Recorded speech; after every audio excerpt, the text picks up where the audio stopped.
Republican Club, and Young America's Foundation for making this speech possible. I'm grateful for the opportunity to address this forum on what I consider to be a clear and present danger to both freedom of expression and freedom of religion, hate crimes laws. When asked if fascism could ever come to America, Huey Long, the Depression-era governor of Louisiana, replied, "Sure, only here they'll call it anti-fascism." Ladies and gentlemen, hate crimes laws are fascism. They're fascism in the guise of protecting minorities. They're fascism in crime prevention drag. They're fascism in the name of combating bigotry and hatred. Ladies and gentlemen, truly, we live in a blessed land. What I'm doing here this evening, expressing my ideas, not those of the government, not those of the media, not those of the powerful, but my own opinions. This is unheard of in most of the world, even at the dawn of the 21st century. In the 18th century, at the time of the American Revolution, Thomas Jefferson noted that in most of Europe, the views of a king were the views of a kingdom. To express contrary opinion was to risk life and limb. By the way, those people who turned their chairs around are probably wise. I'm nothing special to look at. I think it's my words that are important, not me. So you're probably at an advantage by turning your chair around and facing in the opposite direction. In America, ladies and gentlemen, we have freedom of expression. Freedom of expression and belief, which includes the freedom to believe things that are manifestly wrong. The freedom to believe things that are dangerous. The freedom to go against public opinion. Accepting laws against libel and slander, we have the freedom to spread lies and disinformation. We have the freedom to say things that are hurtful and even hateful.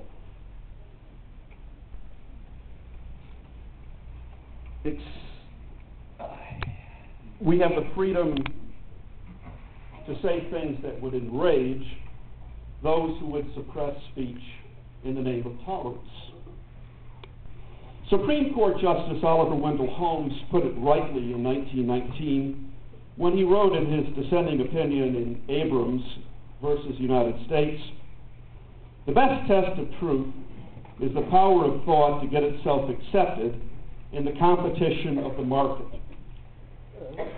Justice Holmes added, "I think we should be eternally vigilant against attempts to check the expression of opinions that we loathe and believe to be fraught with death." In 1943, in the Supreme Court case of West Virginia Board of Education versus Barnett, the majority opinion explained, "If there is any fixed star in our constitutional constellation, it is that no official, high or petty, can prescribe what shall be orthodox in politics, nationalism, religion, or other matters of opinion, or force citizens to confess by word or act their faith therein." All right, ladies and gentlemen, let's start with the definition. According to a federal law enacted in 1990, a hate crime is one in which there is, quote, "manifest evidence of prejudice based on race, religion, disability, sexual orientation, or ethnicity, including where appropriate the crimes of murder, non-negligent manslaughter, forcible rape, aggravated assault, simple assault, intimidation, arson, and the destruction, damage, or vandalism of property."